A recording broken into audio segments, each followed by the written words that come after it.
গোবিন্দের ইশারা রাধারানী বুঝে নিয়েছে যে আমাকে আমাকে কুঞ্জ সাজাতে বলছে। তা রাধারানী ফিরে এসে ললিতা বিশাখা সঙ্গে নিয়ে অষ্টসখীকে সঙ্গে নিয়ে বড় যত্ন করে একটা ঘর তৈরি করছেন। দেখুন মা, ইহজগতে ঘর তৈরি করতে গেলে ইট পাথর বালি সিমেন্ট কত কি লাগবে, তাই না? ইট পাথর বালি সিমেন্ট রড এত কিছু না থাকলে একটা ঘর তৈরি হবে না। এটা একটু তুলে দেন, এটা মেন সাউন্ড তো, এটা চাপ লাগছে। ইট পাথর বালি সিমেন্ট ছাড়া ঘর তৈরি হবে না। কিন্তু রাধারানী যে ঘরটা তৈরি করছেন এর মধ্যে ইট পাথর বালি সিমেন্ট কিচ্ছু নেই, তাহলে কি করে হবে? টোটাল ঘরটাই ফুলের বাবা, ঘরের জানলাটাও ফুলের, দরজাটাও ফুলের। আবার রাধারানী মনে মনে ভাবছেন আমার গোবিন্দ যে শয়ন করবেন, আমি তার চরণ সেবা করব, তো সবাই তো তুলোর বালিশে শয়ন করে, আজ আমি আমার গোবিন্দকে ফুলের বালিশ দেব।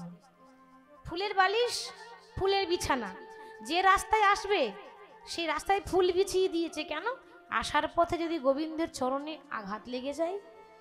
কত সুন্দর করে সাজিয়েছে বাবা। তা রাধারানী যে সাজিয়েছে, সখীদেরকে ডাকছে, ও ললিতা তোরাও একটু আমার সঙ্গে সাজিয়ে দে। তো রাধারানী কিভাবে সাজাচ্ছে এটা তো আমরা দেখবই। তার আগে আরেক ভক্ত তিনি কলম দিচ্ছেন যে কি করে বৃন্দাবনে রাধারানী কুঞ্জ সাজাচ্ছে, এটা একটু দেখব। এটা কিন্তু রাধারানী বলছে না, আরো একজন বলছে। সে কে? তিনি ছিলেন একজন মুসলমান ভক্ত, বাড়ি হচ্ছে বাংলাদেশ, নাম হলো আব্দুল করিম। তো তার যে গানগুলো প্রত্যেকটা কীর্তনিয়ারাই গায় বৈষ্ণব সাহিত্যে, তার এত সুন্দর গানের ভাষা, গানগুলো শুনে আপনি বুঝতে পারবেন না যে একজন মুসলমানের লেখা। মুসলমান হয়ে গীতা পড়তো বাবা, মানে এমনই মানুষ ছিলেন তিনি। তার লেখা একটা গান, খুব ভালো গানটা। রাধারানী কত সুন্দর সাজাচ্ছে এটা বর্ণনা করছে। সখী মনে চাই প্রাণে চাই, মনে চাই প্রাণে চাই, ললিতা আমার দিলে চাই যারে গো, সখী গো তোমরা। সবাই দুটি বাহু তুলে গাইবো, কেমন? কুঞ্জ সাজাও গো আজ আমার প্রাণনাথ আহাসিতে পারে। ও তোমরা কুঞ্জ সাজাও গো, সবাই মিলে আজ আমার প্রাণনাথ আসিতে পারে। কুঞ্জ সাজাও গো আজ আমার প্রাণনাথ আসিতে পারে। সখী মনে চাই প্রাণে চাই, মনে চাই প্রাণে চাই, দিলে চাই যারে তোমরা। কুঞ্জ সাজাও গো আজ আমার প্রাণনাথ আসিতে পারে। তোমরা কুঞ্জ সাজাও গো আজ আমার প্রাণনাথ আসিতে পারে।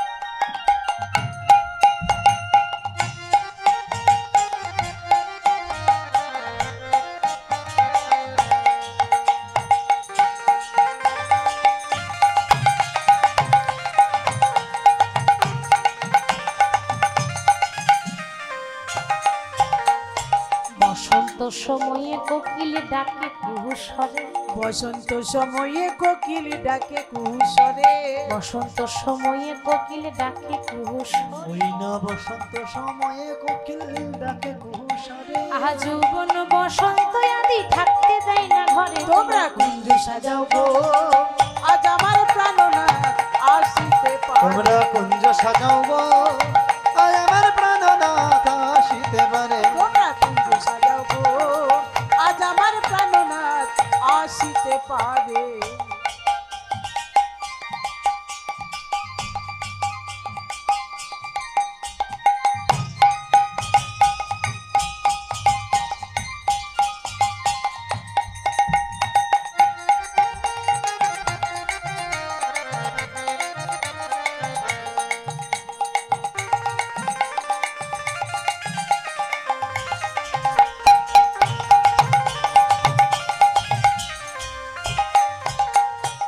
এবার কি বলছে মা? এবার সাজাচ্ছে কেমন কুঞ্জটা? হরি হরি বল। বলে আতর গোলা চুয়া চন্দন ছিটাইয়া দাও ঘরে। আতর গোলাপ চুয়া চন্দনে ছিটাইয়া দাও ঘরে। সাজাবার মতো সাজালে ভগবান আমাদেরও মনের কুঞ্জে আসবে। আজকে শুধু রাধা কেন সাজাবে, আমরাও সাজাবো ভক্তি দিয়ে, তাই না? সখী আতর গোলা চুয়া চন্দন ছিটাইয়া দাও ঘরে। ওরে এত গোলা চূড়া চন্দন ছিটাইয়া দাও ঘরে। আতর গোলার চুয়া চন্দন ছিটাইয়া দাও ঘরে। আবারে সাজাও গো ললিতা সাজাও গো, বিশাখা সাজাও গো ফুলের বিছানা, পবিত্র অন্তরে তোমরা কুঞ্জ সাজাও গো। আজ আমার প্রাণনাথ আসিতে তোমরা পারে। কুঞ্জ সাজাও গো, আজ আমার প্রাণনাথ আসিতে পারে। তোমরা কুঞ্জ সাজাও গো, আজ আমার প্রাণনাথ আসিতে পারে।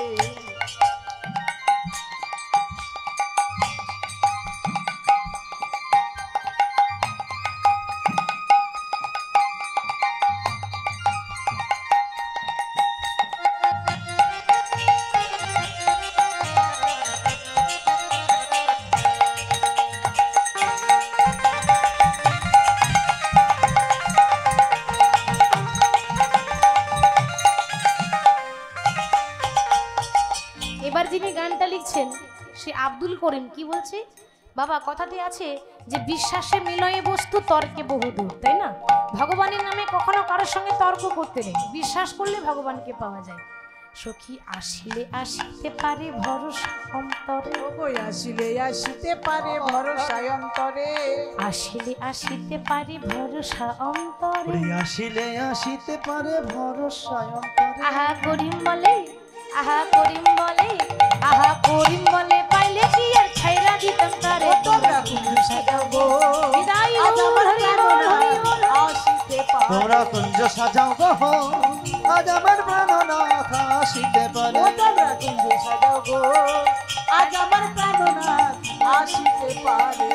সাজাও গো, আজ আমার প্রাণনাথ, আজ আমার প্রাণনাথ, আজ আমার প্রাণনাথ আসিতে পারে। গোবিন্দ আসবে, তোমরা ভালো করে কুঞ্জটা সাজিয়ে দাও। তা রাধারানী ভালো করে খুব সুন্দর করে ভক্তি দিয়ে কুঞ্জটা সাজিয়ে দিচ্ছেন।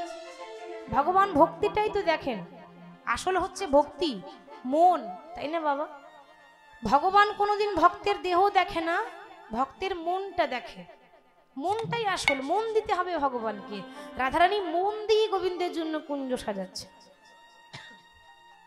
দুইজন বন্ধু বাবা, একজনের নাম রাম আর একজনের নাম শ্যাম। তো দুটি বন্ধু রাম আর শ্যাম দেখুন রাস্তা দিয়ে পার হয়ে যাচ্ছে।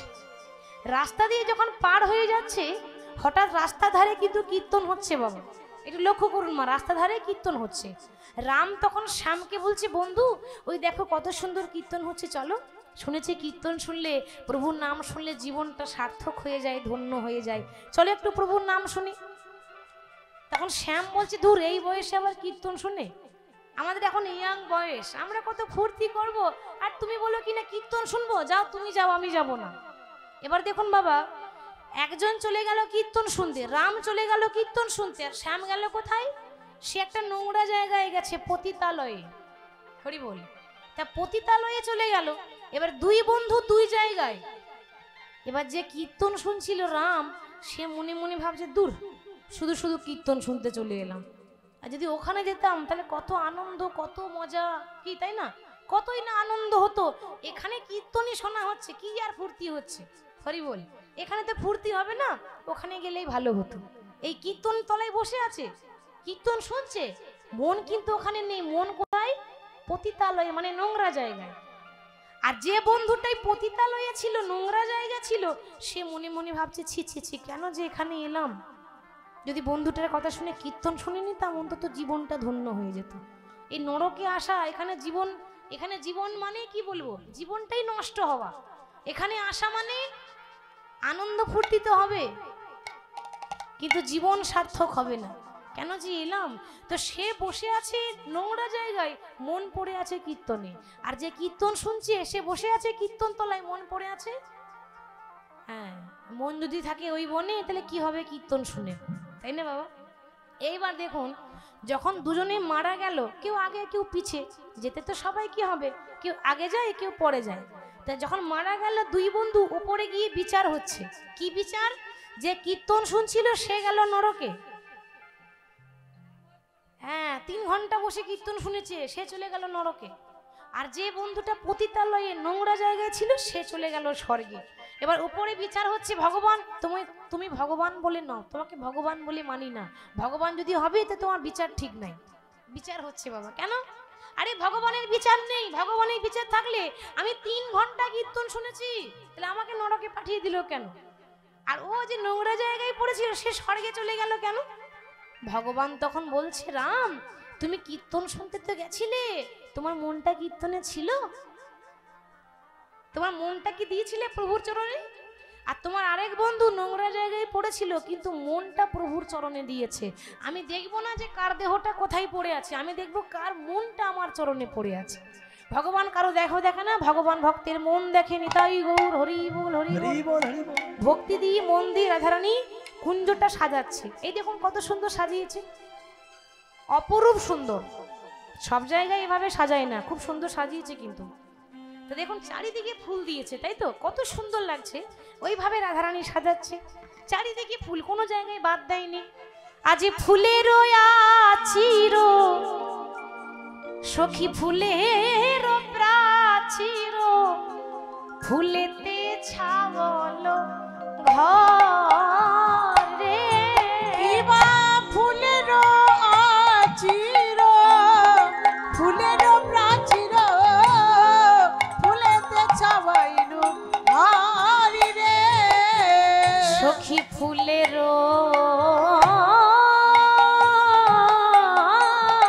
আচির,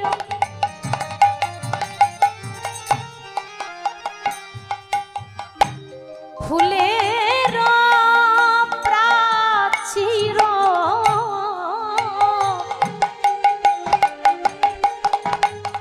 ফুলেতে ছাওয়ালো ঘর রে। সখীরে ফুলের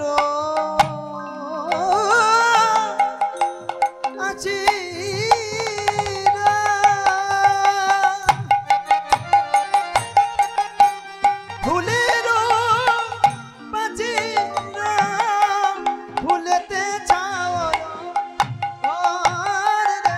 সখী ফুলের বালিশ আলিশ, কারণ তার প্রতি ফুলে ফুলে কিবা ফুলের বালিশ আলিশ, কারণ প্রতি ফুলে ফুলে সার রে। বড় যতন করে আমি সাজাইয়ে দিলাম, বড় যতন করে সাজাইয়ে দিল, বড় যতন করে সাজাইয়ে দিলাম। বড় যতন করে সাজায়ে দিলাম, আমি ধূপ জ্বালিলাম আর দীপ জ্বালিলাম, যতন করে সাজাইয়ে দিলাম। আমি ধূপ জ্বালিলাম, দীপ জ্বালিলাম, যতন করে সাজাইয়ে দিলাম। প্রতি ফুলে ফুলে ঘর রে। ফুলে ফুলেরও আচির, ফুলেরও প্রাচীর, ফুলেতে ছাউলো ঘর। আচির প্রাচীর মানে বাড়ির যে দেওয়ালগুলো থাকে, আমরা বলি না বাড়ির প্রাচীর, ওই দেওয়ালকে বলা হয় প্রাচীর। তাহলে ফুলের প্রাচীর, আবার ঘরের উপর যে ছাউনি, ঘরের উপর তো একটা ছাউনি দিতে হয় বাবা, ছাউনিটাও কিন্তু ফুলের। ফুলেরও বালিশ আলিশ, কারণ প্রতি ফুলে ফুলে সর। বড় যত্ন করে রাধারানী সাজিয়ে দিয়েছে বাবা। সাজিয়ে যখন বসে আছে দোকান পেতে, কেন দোকান পেতে মানে রাধারানী যে দোকান পেতে বসে আছেন, একদম প্লেন হচ্ছে কিন্তু সাউন্ড ভাসাতে হবে, এটা মেইন সাউন্ড। হ্যাঁ দিলে ভাসিয়ে দাও। জনিতায় জয় গৌর, জনিতায় জয় গৌর, রাধেশ্যাম রাধে। রাধারানী আজকে যে দোকান পেতে বসে আছে, দোকান মানে কোন দোকান? এটা চানাচুর বিস্কুটের দোকান নয় কিন্তু, তাই না বাবা? এ দোকান যে রাধারানী পেতে বসেছেন, এ দোকান হলো দোকান মানে 2 কান। দোকান পেতে বসে আছে কেন? এই যারা বসে আছে না, এগুলো হচ্ছে সোনার দোকান, লোহার দোকান নয় কিন্তু সোনার দোকান। কেন? এরা শুনতে এসেছে, তাই তো বাবা?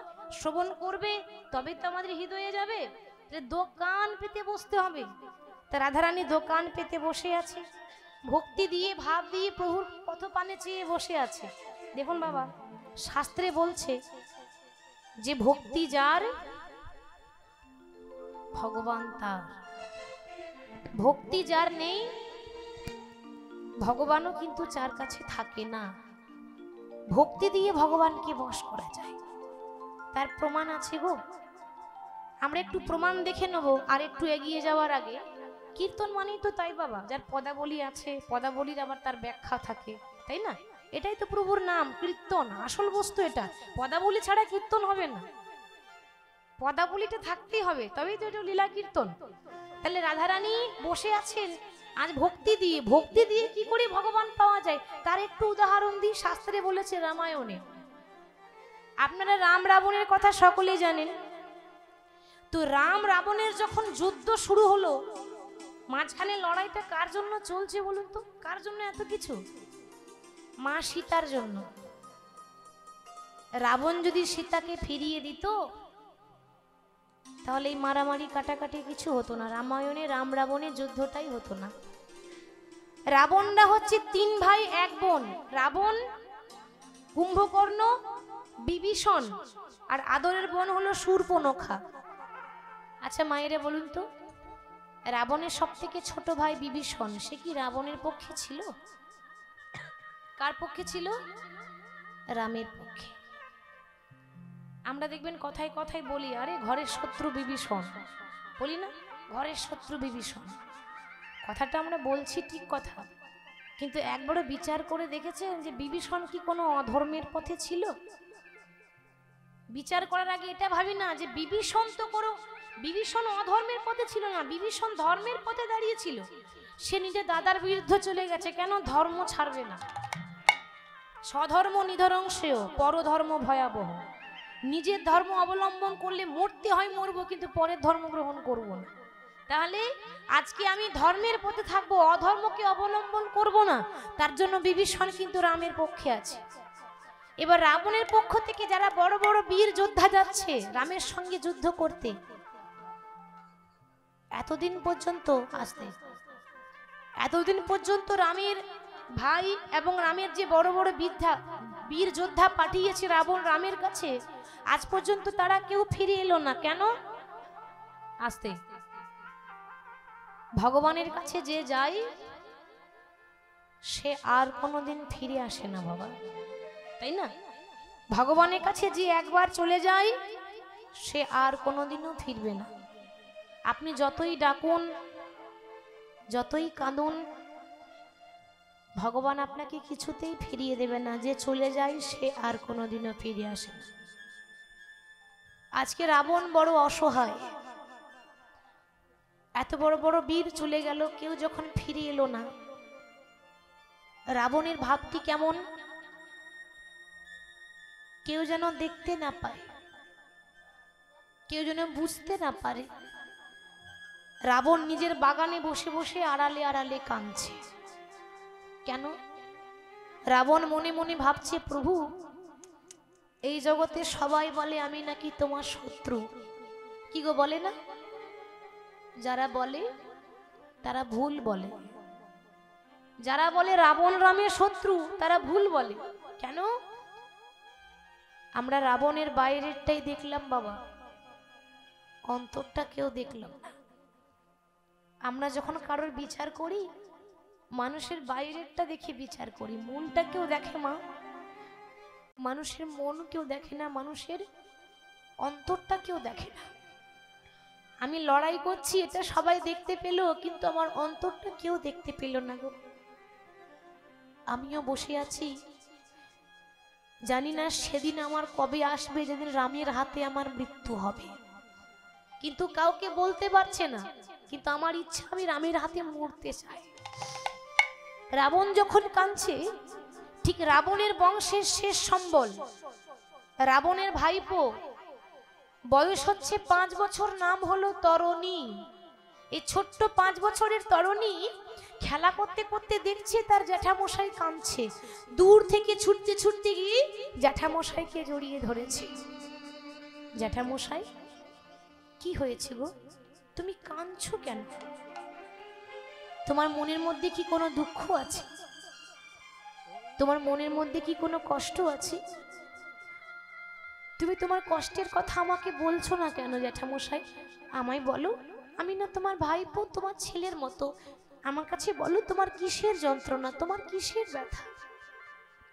রাবণ বলছে, খোকা আমি কেন কাঁদছি ওটা তোকে বলতে পারবো না, কারণ যার হয় সে জানে, অন্য কেউ বুঝবে না। তবে একটা কথা বলবো, তোর যখন জন্ম হয়েছিল না, আমি বড় আদর করে তোকে কোলে তুলে নাম রেখেছিলাম তরণী। তরণী মানে কি গো? তরণী মানে হচ্ছে নৌকা। ইহজগতে নদী পার করতে গেলে যেমন নৌকার প্রয়োজন হয়, আমাকেও তো একদিন ভব নদী পেরোতে হবে। যদি আমি পার হতে না পারি, আমার হাতে ধরে একটু পার করে দিবি খোকা? তরণী ছোট্ট ছেলে, ও বোঝে না যে এই যাওয়া মানে কোন যাওয়ার কথা হচ্ছে। 5 বছরের ছেলে তো, অত তো জ্ঞান হয়নি। বলে উঠলো, জ্যাঠামশাই কি বলছো তুমি? আরে যেতে গেলে তুমি কেন যাবে, যেতে গেলে আমি যাব। আমাকে অনুমতি দাও, আমি যেন কাল সকালে রামের কাছে গিয়ে আমি যেন আর জীবনেও কোনোদিন ফিরে আসতে না পারি। বাবা বলছে জীবনেও যেন ফিরতে না পারি, মানে সে আর চাই না মায়ার সংসারে ফিরে আসতে। মনে মনে ভাবছে, এ জগতে কজন আছে যে রামের হাতে মরতে পারে? এ জগতে কজন আছে যে ভগবানের চরণে উদ্ধার হতে পারে? এ আমার বহু জন্মের সার্থকতা। নিশ্চয়ই আগের জন্মে কোনো ভালো কর্ম করেছিলাম গো, তা নইলে এ জন্মে রামের চরণে উদ্ধার হতে পারতাম না। জ্যাঠামশাইকে প্রণাম করে মনে মনে ভাবছি, কালকে তো চলে যাব, আর তো কখনো ফিরে আসবো না। মনে বড় ইচ্ছা আছে, যাওয়ার আগে একটু মাকে প্রণাম করে যেতে চাই। শুনেছি মায়ের আশীর্বাদ থাকলে নাকি বিশ্ব ব্রহ্মাণ্ড জয় করা যায়। তো যাওয়ার আগে মাকে ডাক দিয়েছে, মা ওগো মা গো, ও গো মা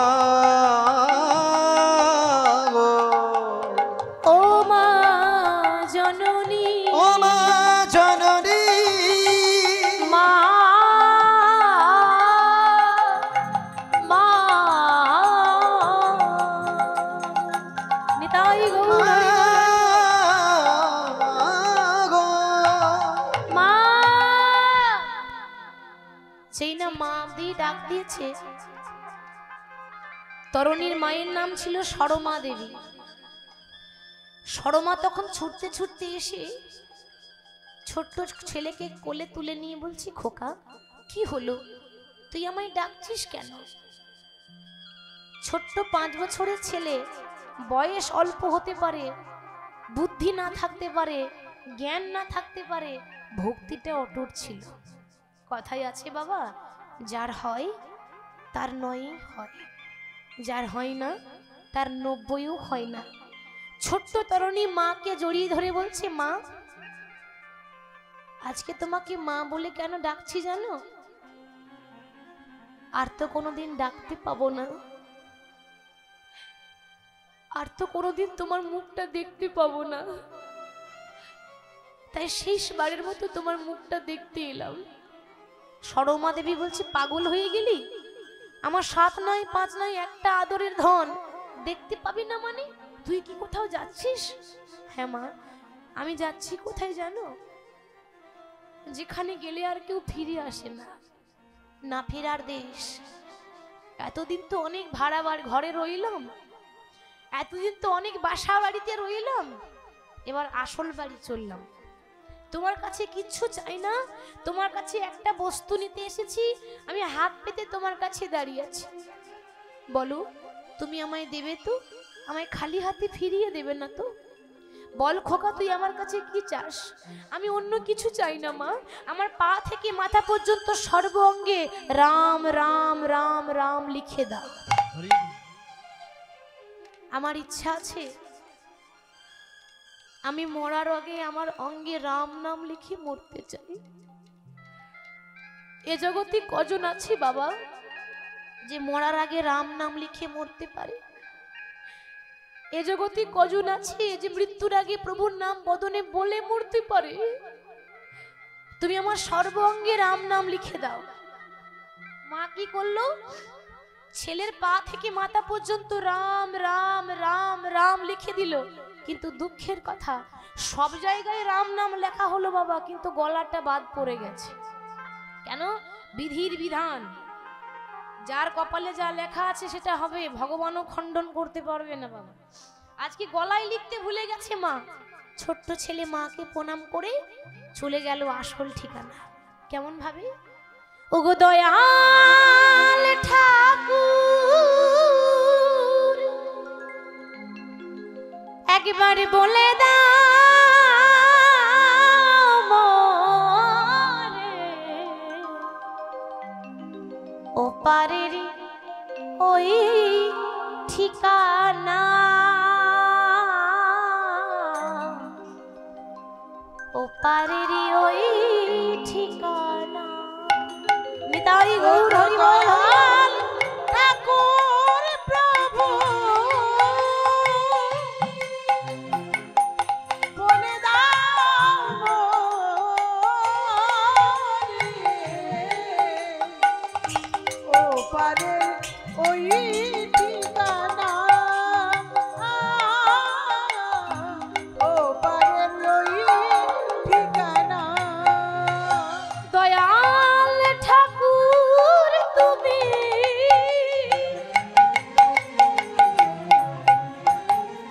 বলে দাও মোরে, ওই পারের ওই ঠিকানা, ওই পারের ওই ঠিকানা। ওগো দয়াল ঠাকুর প্রভু বলে দাও মোরে, ও পারে রয় ঠিকানা, ও পারে রয় ঠিকানা। বাবা, যেদিন আমাদের জীবনে শেষ বিয়ে হবে সেদিন সবাই খাবে বিয়ের খাবার, হরি বল। কিন্তু আপনি খেতে পাবেন না, তাই না? জীবনের শেষ বিয়ে যেদিন হয় সবাই খাবে বিয়ের খাবার, আপনি খেতে পাবেন না। আপনার বিয়ের বরযাত্রী হবে আপনার ছেলে মেয়েরা। বলো হরি, বলো হরি, বলো হরি। ওটা হচ্ছে আসল বিয়ে। যে বিয়ে হলে পরে কেউ আর আসে না ফেরে, তাই না? ওই বিয়ে তো সবারই হবে বাবা, আমারও হবে, আপনাদেরও হবে, তাই না? সেই পথে ধরে একদিন চলে যাব আমি, থাকিবে না অজানা, ওই পারের ওই ঠিকানা, ওই পারের ওই ঠিকানা। ওগো দয়াল ঠাকুর তুমি বলে দাও মোরে, ও পারে ওই ঠিকানা, ও পারে ওই ঠিকানা। হরি বল। বাবা ঠিকানা খুঁজতে খুঁজতে ঠিকানা পর্যন্ত পৌঁছে গেল। একেবারে রামের সামনে গিয়ে দাঁড়িয়েছে। তরুণী যখন রামের সামনে গিয়ে দাঁড়িয়েছে, আস্তে, রাম তো জানে যে ওটাকে, রাম ভালো করে জানে যে আজকে যে ছেলে সামনে দাঁড়িয়েছে এ রাবণের ভাইপো বিভীষণের ছেলে তরুণী। কিন্তু তরুণীকে বধ করার আগে বিভীষণকে একটু পরীক্ষা করে দেখা যাক যে ও আমাকে বেশি ভালোবাসে না নিজের ছেলেকে বেশি ভালোবাসে। ভগবানের লীলা তো বোঝা বড় দায়। বিভীষণকে ডাক দিয়েছে, বিভীষণ, আগে দয়াময় তুমি আমায় ডেকেছো? হ্যাঁ হ্যাঁ আমি তোমায় ডেকেছি, একটা প্রশ্নের উত্তর দাও। একটা ছেলে এসেছে, 5 বছরের ছেলে আমার সঙ্গে যুদ্ধ করতে, আমি তাকে চিনতে পারছি না, আমি তার নামও জানি না, তার পরিচয়ও জানি না। আমাকে একটু বলে দাও যে ওর কি নাম আর কোথা থেকে এসেছে, কি তার পরিচয়। বিভীষণ তো জানে না, এতক্ষণ তো দেখেনি।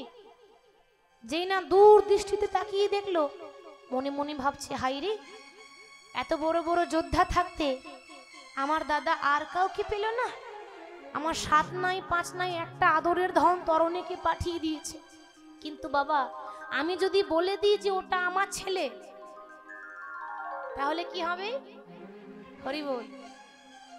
তাহলে তো হবে না, কারণ আমার ছেলে রামের হাতে তাহলে উদ্ধার হবে না। আমি বাবা হয়ে বুকে পাথর চাপা দিয়ে দেবো, তবু সত্যিটা বলবো না যে ওটা আমার ছেলে।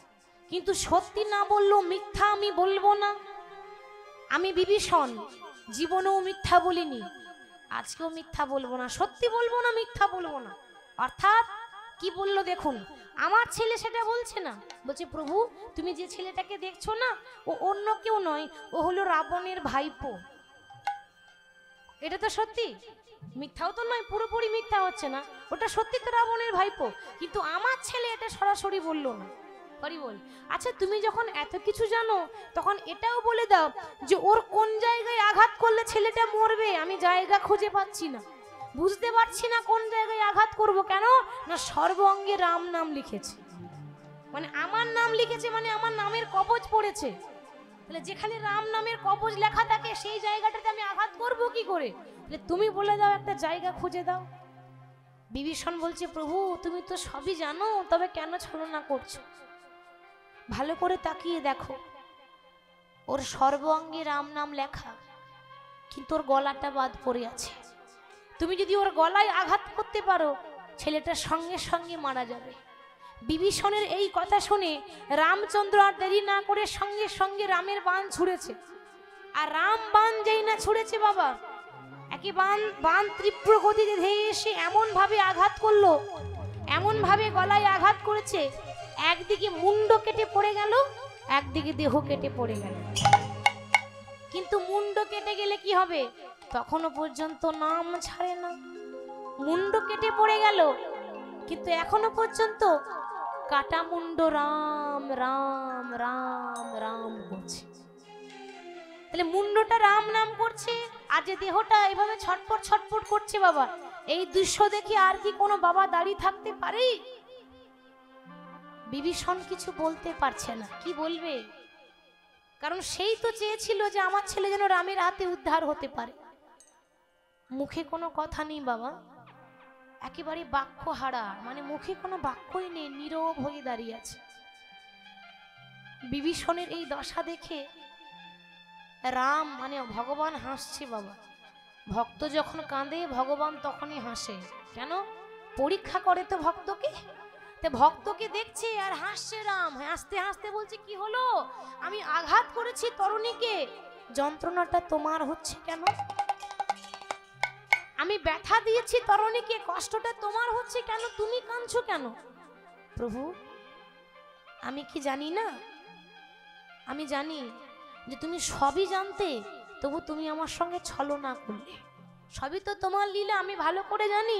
তুমি ফোটাও বলে ফুটি গো দয়াল, ছড়াও বলে ছড়ি। তাই গৌরা বলে ফুটি গো দয়াল, ঝরাও বলে ঝরি। ফুল ফোটাও বলে ফুটি গো দয়াল, তুমি ঝরাও বলে ছড়ি। তুমি ফোটা বলে ফুটি গো দয়াল, ঝরাও বলে ঝরি।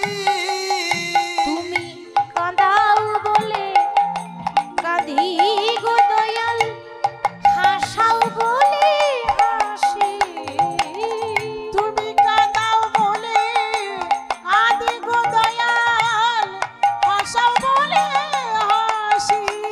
তুমি কাঁদাও বলে কাঁদি গো দয়াল, হাসাও বলে হাসি। তুমি কাঁদাও বলে কাঁদি গো দয়াল, হাসাও বলে হাসি। ফুল ফোটাও বলে ফুটি গো দয়াল, ছড়াও বলে ছড়ি। ফুল ফোটাও বলে ফুটি গো দয়াল, ঝরাও বলে ঝরি। তুমি ফোটাও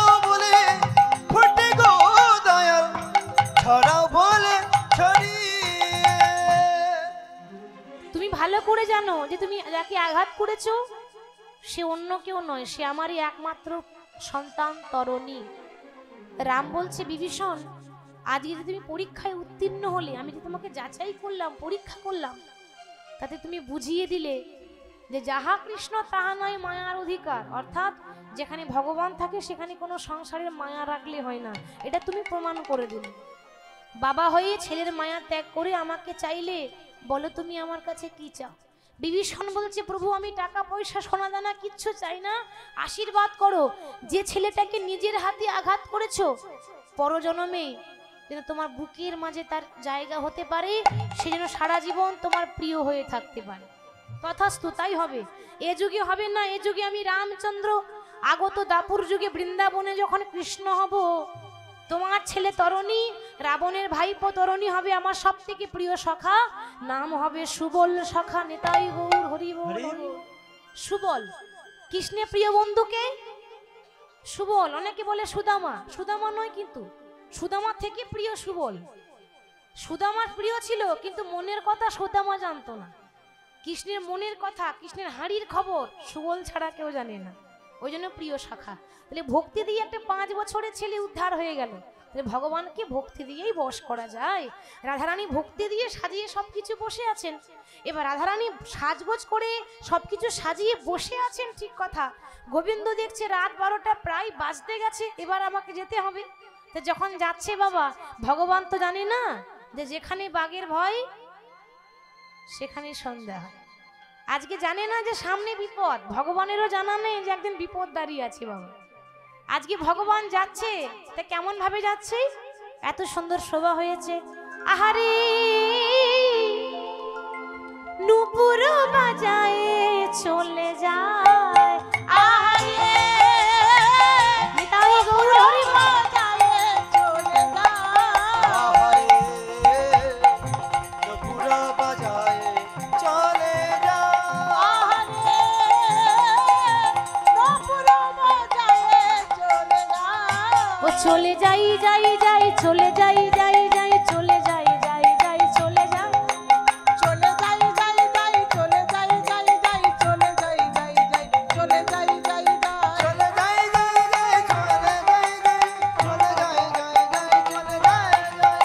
আহারে নূপুর বাজায় চলে যায়, আহারে নপুর বাজায় চলে যায়। আহারে নপুরা বাজায় চলে যায়। তার শিরে শোভে শিখি পাখা, গলে বনমালা, তার শিরে শোভে শিখি পাতা, গলে বনমালা। ও তার শিরে সবে শিখি পাখা, গলে বনমালা। আহারে নূপুর বাজায় চলে যায়, আহারে উলুধ্বনি হরি বল।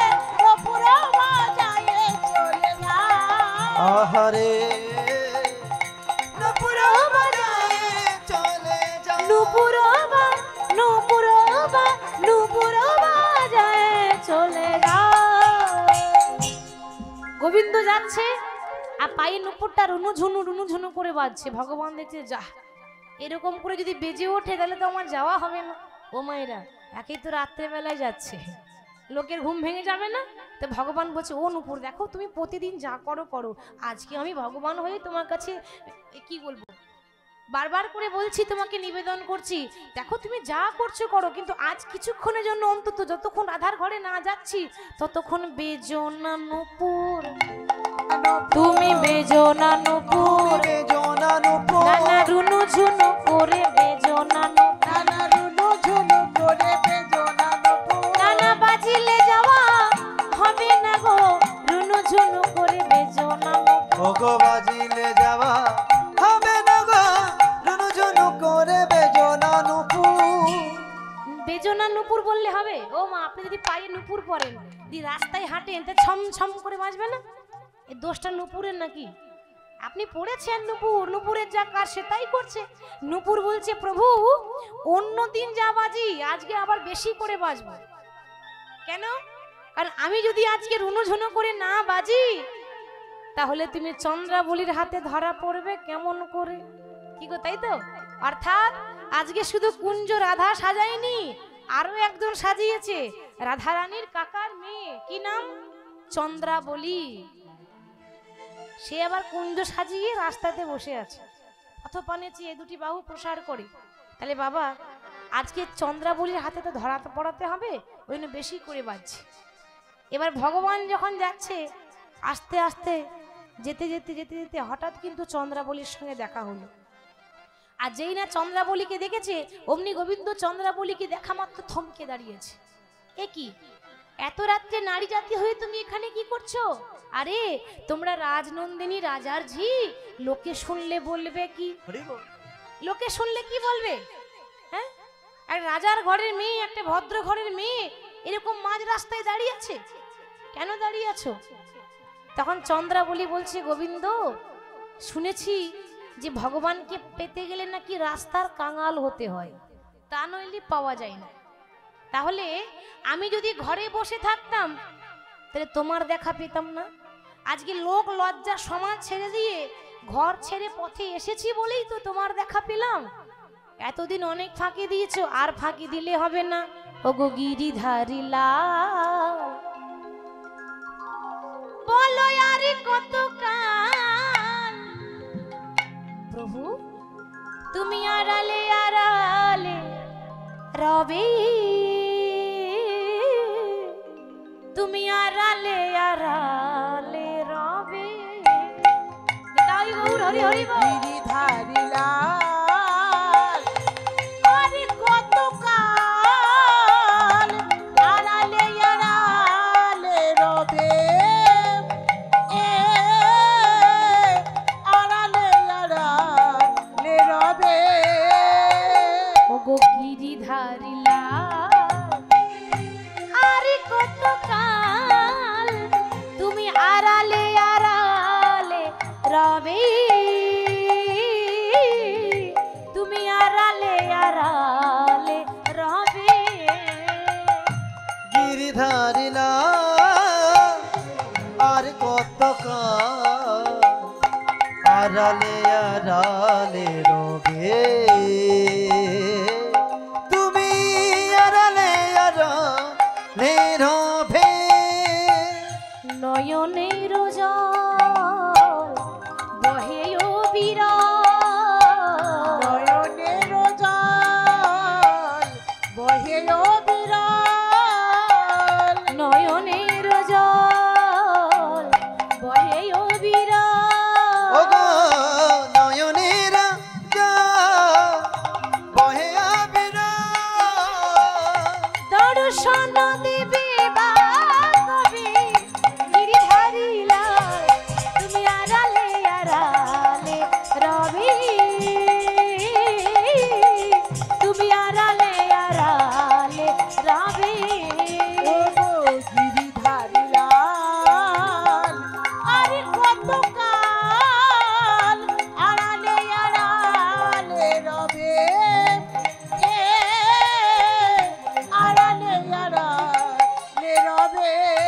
প্রভু দেখা যদি নাই দেবে ওগো নিরুদয়, তবে কেন আশা দিয়ে ভরালে হৃদয়। তুমি দেখা যদি নাই দেবে ওগো নিরুদয়, তবে কেন আশা দিয়ে ভরালে হৃদয়। তুমি দেখা যদি নাই দেবে ওগো নিরুদয়, তবে কেন আশা দিয়ে ভরালে হৃদয়। ওগো দেখা যদি নাই দেবে,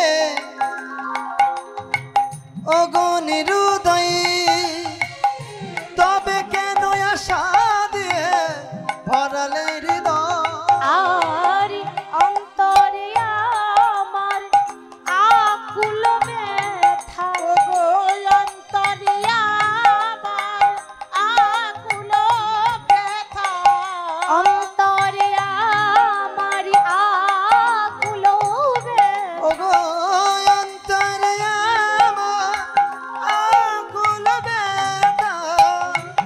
দর্শন দেবে বা কবে গিরিধারী লাল তুমি আড়ালে আড়ালে রবে তুমি আড়ালে আড়ালে রবে ওগো গিরিধারী লাল, আরে কতকাল আড়ালে আড়ালে রবে আড়ালে আড়ালে আড়ালে আড়ালে রবে। হরি বল। অনেক আড়াল করেছো, আর আড়াল নয়, পেয়েছি যখন তোমাকে ছাড়বো না। ভগবান দেখছে যাই তো ভারী বিপদে পড়ে গেলাম। তা ভগবান বলছে চন্দ্রা বলি আমি বলছিলাম কি তুমি যখন আমার চরণ সেবা করতেই চাও আজকে ছেড়ে দাও। বাবা কে না চাই প্রভুর চরণ সেবা করার? আপনারাও চান যে আমরা প্রভু চরণ সেবা করব, সবাই তো চায়, সবাই তো ভক্ত। তাহলে তুমি যখন চাইছো আজকের দিনটা আমাকে ছেড়ে দাও, আমি কথা দিচ্ছি আমি কাল আসবো।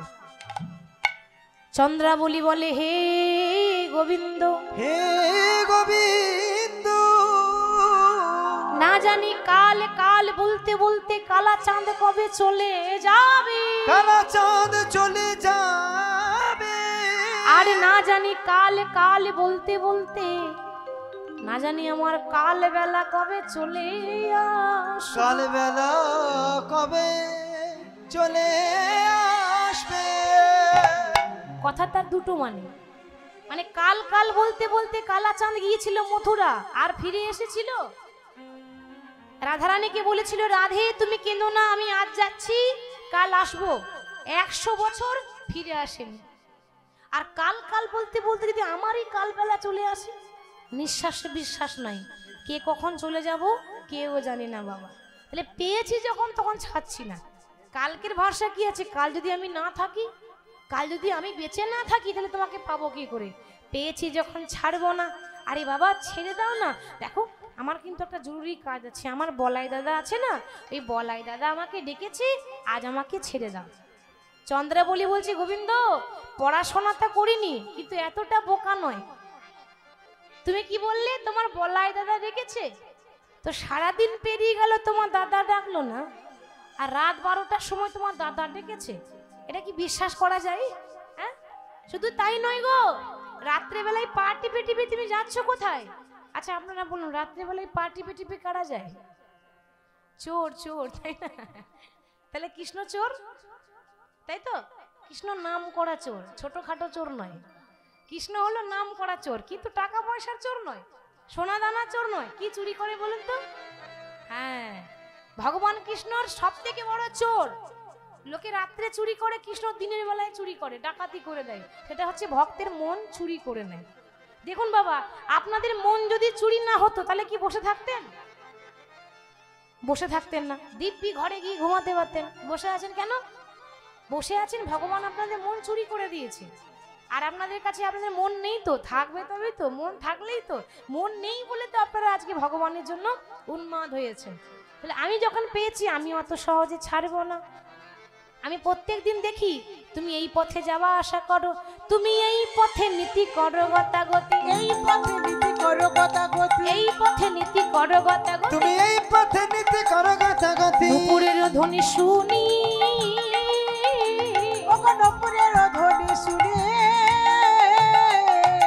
তুমি এই পথে নীতি করো গতাগতি। আমি ঘর থেকে শুনতে পাই করো রাধার সনে বাস,